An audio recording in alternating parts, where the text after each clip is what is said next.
Hello, my name is Veronica, and welcome to the Learning Lab, Episode 7, The Technique Using Rub and Buff. Are you as impressed with this rich antique look of this card as I am? And did you notice the little glitterati on the stylized flowers?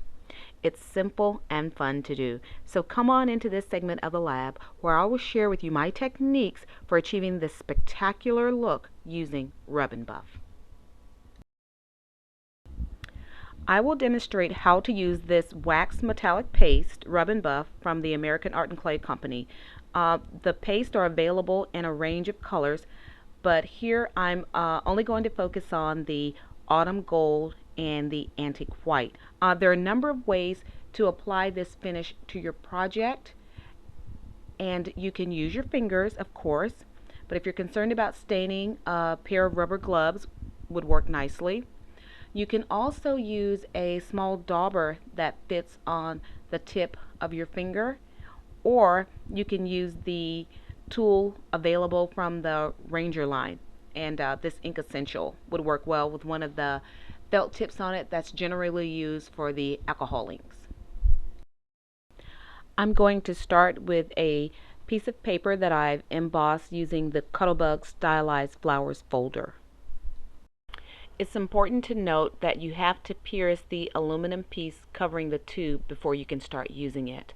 And I'm just going to squeeze out a little bit on my fingers, and using my gloves, just rub that in very well.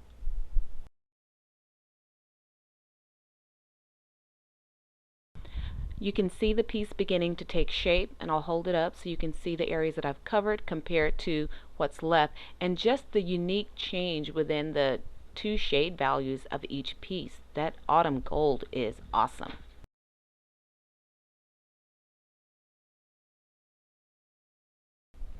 Now I'd like to demonstrate the look that you can achieve by using the dauber with this.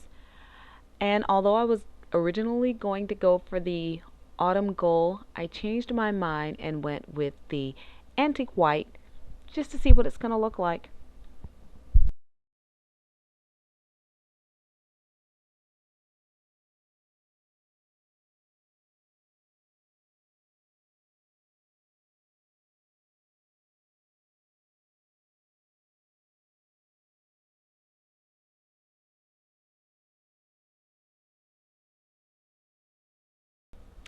And I must admit that I am actually liking the effect that I'm getting from this. I'm seeing a number of great possibilities, especially for holiday cards. Now I'd like to come into this center part using the Ranger Ink Essential tools, and let's see how that's going to look on our card. And right away I can tell you that this tool is making a huge difference in the outcome of this, because what this instrument is doing is serving two purposes. One, to apply the wax metallic paste, but at the same time that it's rubbing it in, it's also buffing it to a nice high glossy sheen. It may not show up as well on camera, but let me tell you, in person it is absolutely spectacular. If you look closely, you can see in between, the one in the center where I used the Ink Essentials tool has given me the best high gloss and shine with minimal effort.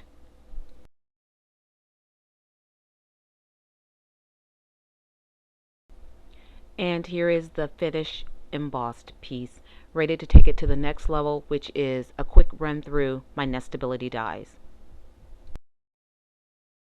I've decided to use the scallop circle and a nice selection of my Sakura pens, from the glitter to the stardust to the metallic range. I will avoid taking the pen directly to the paper because it will give me more of an opaque finish instead of a translucent one, which is what I'm after. And to achieve that, I'm going to use my water pen to help me.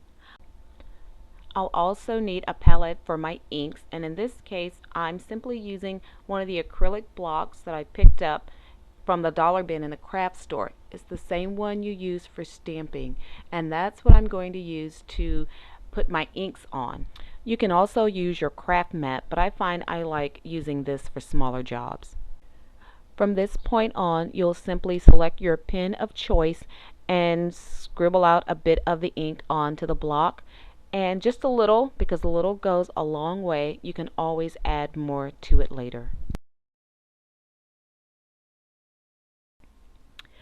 Please, please, please avoid adding water to this as you work. The tip of the pen will be wet enough, and as a matter of fact, you might want to dry it just a bit on kitchen toweling here and there.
And this is the completed product. I'm just going to mount this on some foam tabs on top of this standard circle that I've edged in antique linen.